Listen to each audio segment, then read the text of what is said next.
Mr Menzies. Thank you, Madam Deputy Speaker. It's a great privilege to be able to speak in a debate of such significant importance to my constituency, and I would like to thank the Honourable Lady opposite for applying to the Backbench Business Committee. It follows in the path of a similar debate that I held in the end of last year at Westminster Hall, and that debate too was heavily oversubscribed. So I will focus my comments on one or two significant areas. I was elected in 2010, and at the point of my election, it then became very clear that there was shale gas activity, or at that time it was just gas activity, taking place in my constituency. And I think I would just urge caution on the party opposite. Before you make this something very political, it was the actions of the last Labour government that delivered shale gas to my constituency. And I would also say to the Liberal Democrats, it was a huge privilege to actually work in the department, in my case as Parliamentary Private Secretary to the then Secretary of State, who is in his place today. Because actually much of that work that was done in terms of putting in traffic lights and putting in some of that regulatory framework was work that should have been done by Labour when in government before they gave the green light to proceed with shale gas and proceed with fracking. But none of that work was done. I'll happily give way. Honourable gentleman for giving way and for making those points. I hope he can confirm that in those years we allowed local democracy to function. I opposed people who were arguing for permitted development.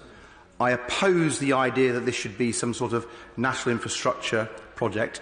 And we put on, after vast consultation, the very strict regulation with respect to seismicity, and we had his support. Will he continue with that support? Which is why I called the Westminster Hall debate last year, which is why I'm on my feet today. I think it is. Let me just make some progress. I think it's absolutely critical that permitted development, which has a place in a planning system, is for the small extension to a bungalow, for a conservatory, not for an enormous industrial estate which will produce tens of thousands of tonnes of pollutants, which will have thousands of vehicle movements per year, and so on and so forth.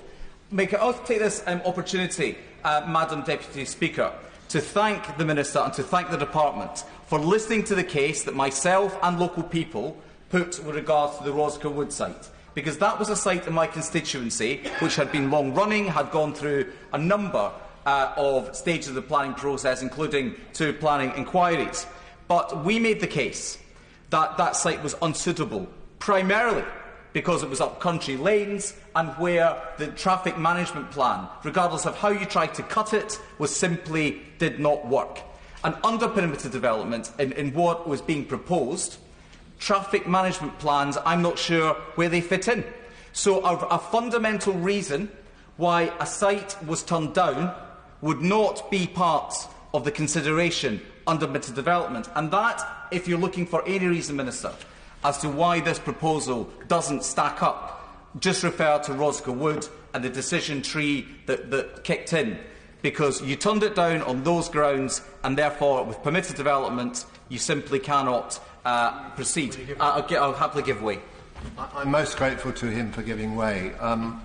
Looking at the present government, they have a policy of localism and wish to see devolution increased. If the government are being consistent, does he not agree with me on this issue? They should let local communities decide.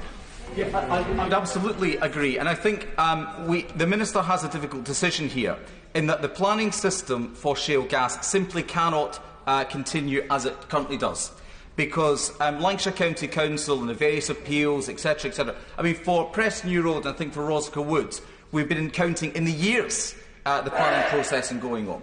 And that is something which is not good for local communities that has this hanging over them, nor does it favour local democracy, because the powerful can hire the lawyers and can basically game the system in order to suit them.